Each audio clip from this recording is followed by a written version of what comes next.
And Pause you for 1 second there, though. I do have a question. This whole 7 to 9 hours. Do you actually get 7 to 9 hours of sleep a night? I don't either. I'm like, I feel very happy if I get 7. I'm like, oh, yes.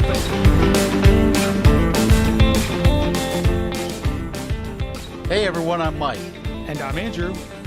and we're the Midlife Guys. So how you doing today, Andrew? You know what? I'm doing all right. It's been a busy couple of weeks with work and some travel. We've had lots of family in town, which is great over the past couple of weekends. But not going to lie, I'm dragging a little bit. It sort of feels like just life is wearing me down. That's why we were joking earlier. I have my energy drink here. So I will either start to fall asleep or be super hyper. We're going to find out what happens, how quick it hits me.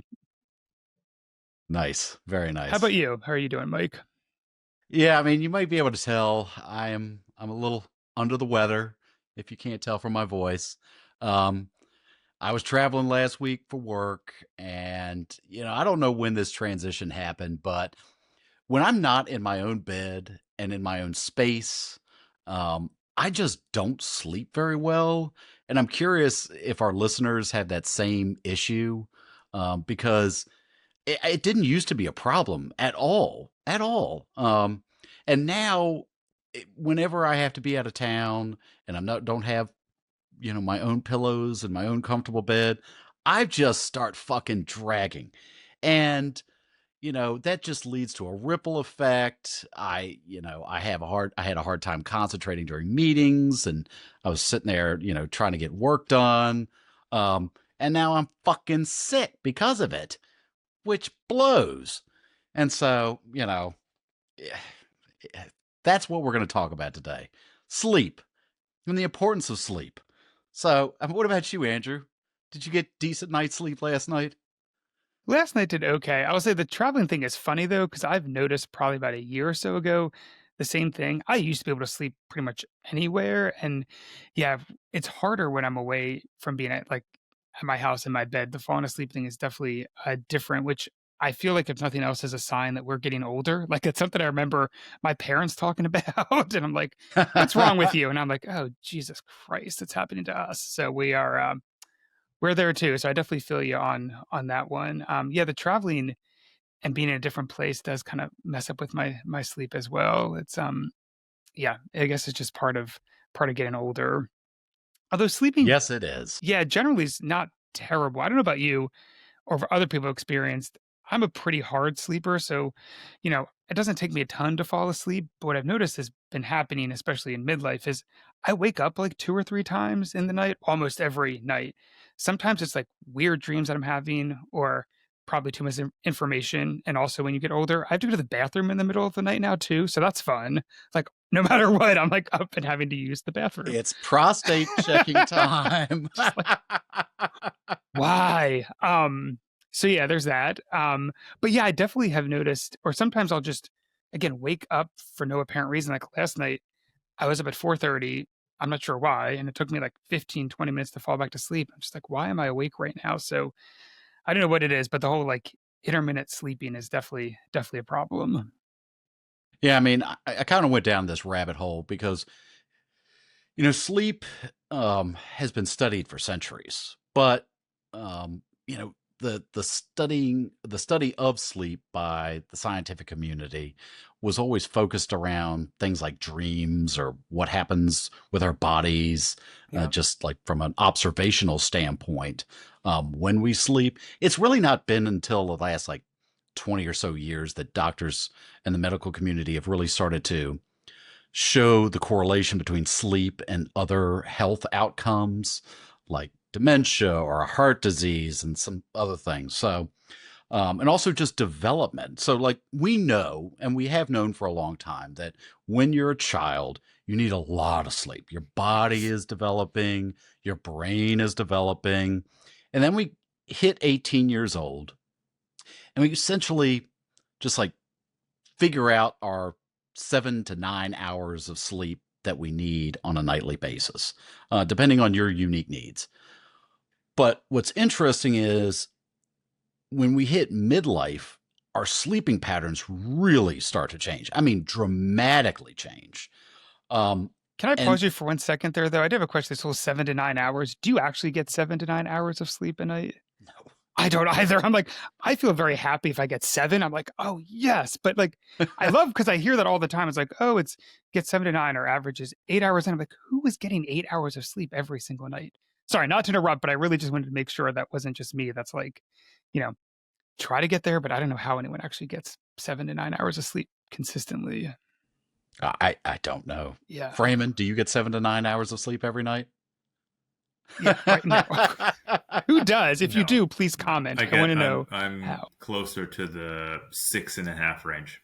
Yeah, Yeah, that I mean, sounds like it's me. tough. Yeah. And, so I've really gotten into, just because of this trainer I've got. She was talking about the need for me to track my sleep. So I've started wearing my Apple Watch at night to try to track sleep habits. And I was like, holy shit, is this right? Because I would get like, maybe an hour to an hour and a half of like that deep REM sleep. Mhm. But everything else was like very light sleep, very light sleep.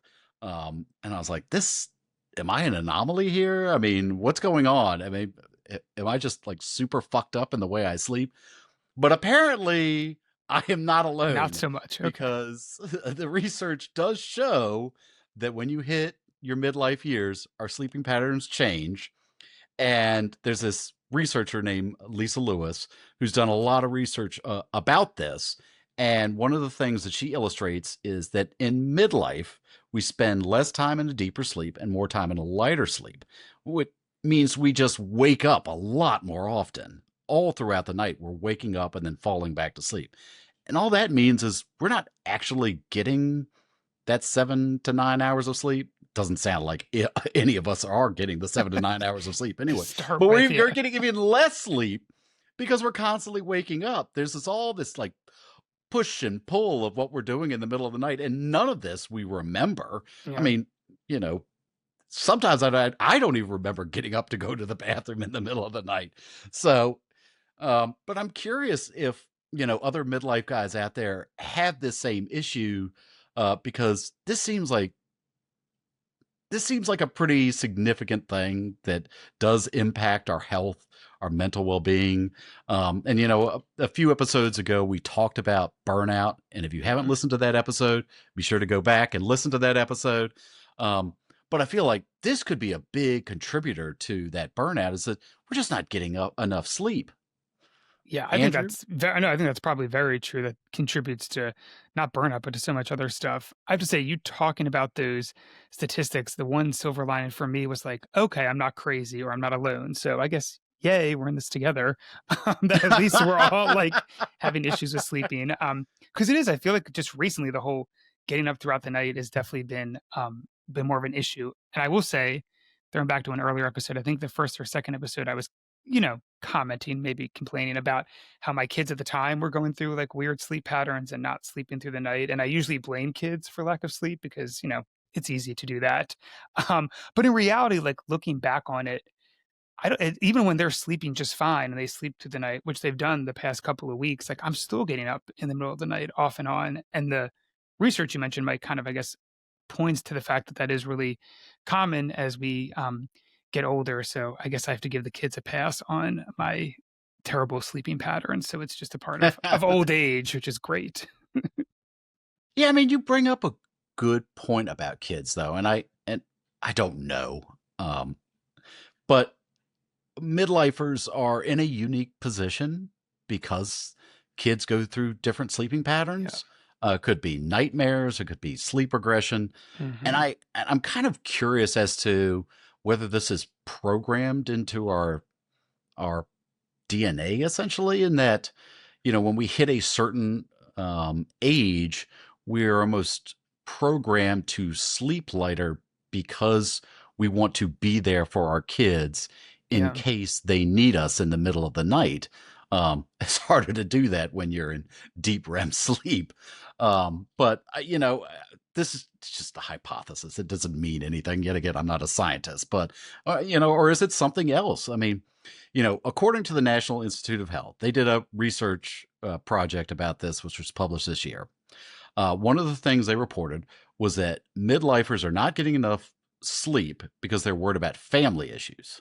So whether it be about parents or the kids. And it said, in fact, 72% of those in the study aged 40 to 60 indicated less than 7 hours of sleep at night. So, yay, we're not alone. None of us are alone. Woo! We're Don't all we part feel of the community special? of people who can't sleep. Yeah. And the majority of those surveyed talked about their children, as being a primary reason for that lack of sleep. Um, and a smaller percentage worried about other family members, which kind of made sense to me, but I found funny. So what you're saying is I can blame the kids for my not sleeping great. Can I go back to blaming them? Okay, no. Sure. I mean, No, I think that's I do think stress probably does play a role in sleep and how well you do or don't sleep. And for me, it's more if I have too many things on my mind, like it takes me longer to fall asleep. So I've tried to also change the patterns of what I do before I go to sleep. I know there's been lots of research on this as well. Cut back on looking at screens right away. Like I try to read for a half an hour if I can before I fall asleep because it helps kind of like settle my mind and helps me kind of relax a little bit easier. I do feel like I'm going back to being a kid, is that I sometimes will listen to, like, light music or these, like, sleep stories to help me fall asleep if I'm having trouble sleeping, which I definitely remember doing as a kid. Um, so I think, you know, trying to adjust how we get ready and go to bed certainly helps, but I think stress also is a factor. Certainly when I've got too many things on my mind, it definitely makes it harder to settle down and fall asleep. I'm not sure if you have the same issues, Mike, or what some of the things you do to try to break through that. yeah, I mean, um, it's essentially like calling out Calm, the Calm app, as our That's what I use, yeah. sleep aid. It works, at least a lot of the times, I'll It say. does It does work. It work. does work. It does work. You know, I don't have kids, so I don't have to worry about that. But yeah, I mean, stress from other things, whether it be work or just life issues, can definitely be a strain when trying to fall asleep at night. And that's I have tried to I've tried different methods in which to kind of tamp that down. I know taking a walk is supposed to be very helpful, Mhm. especially at night. So I will take my dog out for a walk. I will try to listen to um, calming music. Yeah. I do try to avoid screen time, but usually I can be just my very nature is that I tend to be a lot more creative at night. And so I will write a lot at night, whether it be for work or for pleasure or things of that nature. So, you know, it's just, there's a lot of different things that I've tried. I'm not sure. Clearly, Yeah. none of them have been incredibly successful. I can't say I remember 100%, but I feel like when I was younger, I used to fall asleep pretty quickly, and Yeah. now it's a process.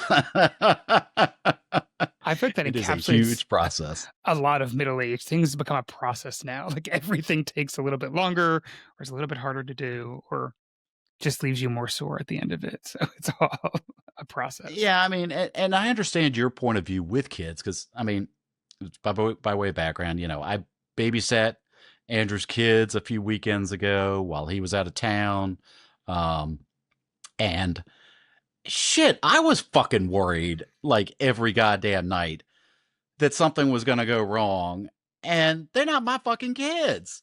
But they were my responsibility, and They were, so yeah. I can't even imagine what you have to go through every fucking night with that because that's insane.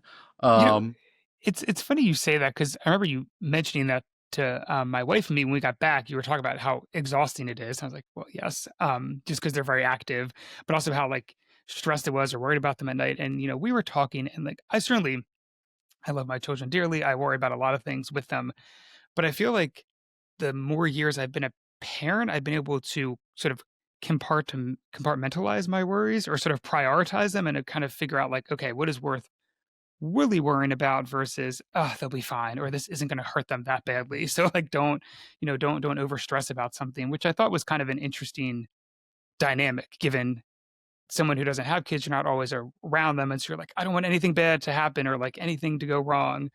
Whereas now having 2 kids and having had them for, one of them for 9 years, it's like, there's a sliding scale as to what I'm gonna really, really worry about versus not worry about, which I thought was just kind of funny that dynamic.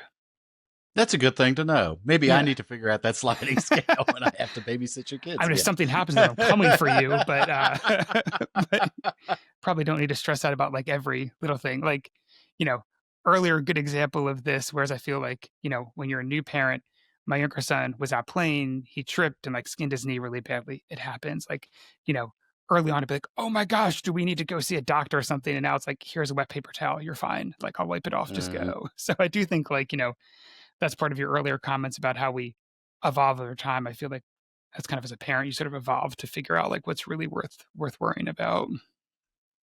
Yeah. Yeah, that makes sense. I mean, I feel like another thing that impacts our sleep is just like the natural decay of our bodies.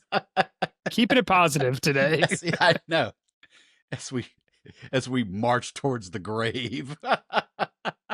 And it's just like, you know, our muscles don't recover as fast, and so it's easy to get like stiff and cramped up at night. Yeah. Our it could be our partner's sleep habits change, and we have to adapt to that. And I know, especially in midlife, you know, if your partner is going through a health issue or possibly going through menopause or something like that, then there's going to be sleepless nights. Um, Another thing is like, and I don't really know what to make of this. Is like, but diagnoses of sleep apnea continue to Yeah. rise pretty substantially. There's just so many things in addition to kids and stress that can result in less sleep at night. So Yeah, I mean, I'd love to thoughts? hear what people have to say or what's keeping them up. We can start a conversation about that. I mean, I do think you're right that your partner sleep probably does impact you if you have a partner. That obviously having someone next to you is going to impact your quality of sleep. I think that's definitely a thing. I know something else that impacts my sleep, which we're not going to change, is our dog sleeps in our bed, which I know some people don't do that, but we have a small dog. She's a beagle dachshund. She's like 11, 12 pounds, and her bed is at the foot of our bed. But sometimes I think just because she can, like, in the middle of the night, she'll get up and, like, walk on top of my wife or me because she wants to lay between us, which is super helpful and also will wake you up. But it's one of those things too where, like, we know that's not great. We caved very early on after getting her and let her in the bed, and it's just been, we've not been able to break it. But it's, like, one of those things too where I'm like, I know it's a problem, but she's really cute and she's comfortable, so we're gonna just let her keep staying in the bed. So I think pets are another thing that probably impact sleep as well. I agree. I Yeah. agree. Yeah, I know. We were having this discussion because you took care of my dog when I was out of town. And my dog, when he sleeps with me, and he does sleep in the bed, but he sleeps in his bed at the very corner of the bed, never gets up. That was not that is not what happened with you. So that surprised me. Usually he just like sticks in his own little space. Yeah, we Clearly I'm think not as cuddly as you are. yeah, lucky me. He could, like, wedged himself between, like, my wife and me and pushed us both out of the bed somehow simultaneously. Um, I also will say we were happy to watch your dog, but he felt like equivalent to 2 children. So I think we're kind of even with, like, our our trading off responsibility for other living things. But yeah, I do think that, like, pets are definitely another piece that impact that. I'm curious what others think. I'd love to hear other people's thoughts on kinda what are some of the things that are affecting their sleep? And again, if they have any ideas on how to sleep better, I'm always open to those. Yeah, leave your comments, leave your thoughts. We want to hear from you. Try Um, video games, guys. Play video games between the hours of 11 and 12:30 like I do. And we said eventually no it'll, screen time. you No know what? screen time. No, I Frame is trying play, to bait you into video games again, so I love this. If you all no, will this is have to watch throwback. our This is episode, yes, on throwback episode. 2 episodes No, ago, we kinda do it but here. honestly, I just play until I start to get sleepy and then I go to sleep and then I Oh, sleep there you like a go. log. So Oh, that's good, works for yeah. me. I will say, have you all noticed But too you're that still only getting that 6.5 hours. Yeah. Yeah, but I mean, I could probably stop playing video games an hour earlier if I really wanted, but I make that trade off myself. Yeah. I was gonna say, speak about sleeping. Do you all notice too, not just sleeping's more interrupted, but I feel like when I was in my 20s and 30s, I could easily sleep till like 10 or 12 the next morning, like no matter when I went to bed the night before.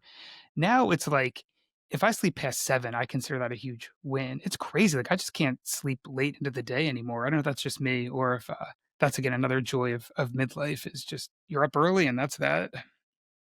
I mean, I have had to make some incredible adjustments to at least come close to that 7 hours. Um, Blackout curtains, because Uh, if there's a little bit of daylight, my body's like, oh, you gotta get up. Um, and that's fucking bullshit over the summer months because the sun is up so much earlier. yep. Um, I've also had to, depending on the season, adjust the temperature in my room to make sure it's very cool, because I just sleep better when it's very cool. And I think most people do. And that's what's recommended. Um, but another thing is, like, for me, I I have just developed like worse seasonal allergies as I've gotten older. Yeah. And so I've had to have a couple of surgeries, sinus surgeries, and then had to get on a CPAP machine just because my allergies are so bad. And that's not fun, but at least it's trying to get me to that 7 hours. It's Yeah. not, but I don't know um, how you you sleep with know, that machine on. That's wild to me, like how you can fall God, asleep. it fucking took some Did it? time, I bet and it I really did. didn't want to Yeah. do it because I technically don't have sleep apnea. It's just that the allergens were just stuffing me up. Yeah. Um, so it sucks. And I know, other people that we know have partners um that snore so fucking loud you can hear it in a different room. It's crazy. So I don't know how, like, It's I don't know true. how the other partner gets any sleep at night. But yet again, I'm curious, like, what methods have midlife guys used to try to get over these things? Snoring partner, or allergens, or do you all have blackout curtains as well? This is, you're spending a fortune just trying to get a goddamn good night's sleep. It's ridiculous. So no wonder this is like such a big industry. And I love how we've come to like the real point of this podcast is for Mike to like crowdsource information to help make him sleep better. So that's good. That we're like Yes. I want Yes. ideas. Yeah. Sounds like you do. I Everybody mean I do needs it want ideas too. too. Actually, I'm if I'm honest, yeah, we both want ideas. So yeah. Yeah, I mean, and it's football season. So, I mean, like, every commercial break, you're going to see some commercial for a mattress, or, some sleep Some aid of sleeping. some Yep. Yeah. sort, because everyone watches like, God damn, I can't get any fucking sleep at night. No, apparently nobody in the world is actually getting to the 7 to 9 hours of sleep.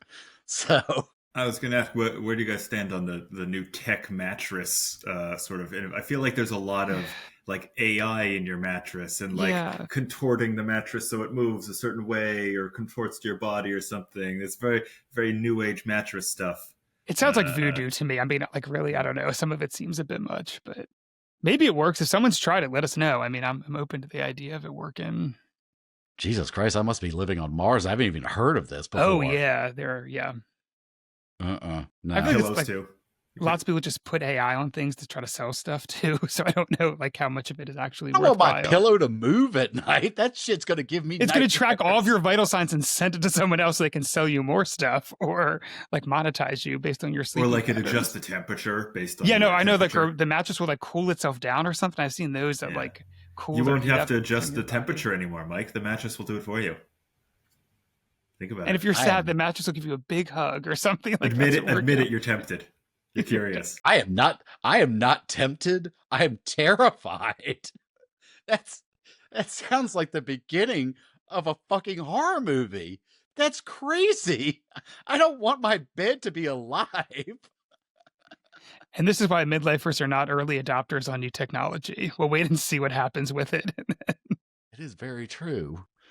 Yeah, we're gonna read some fucking horrible horror story that the bed like swallowed somebody whole because it adjusted and contorted and like strangled somebody to death overnight.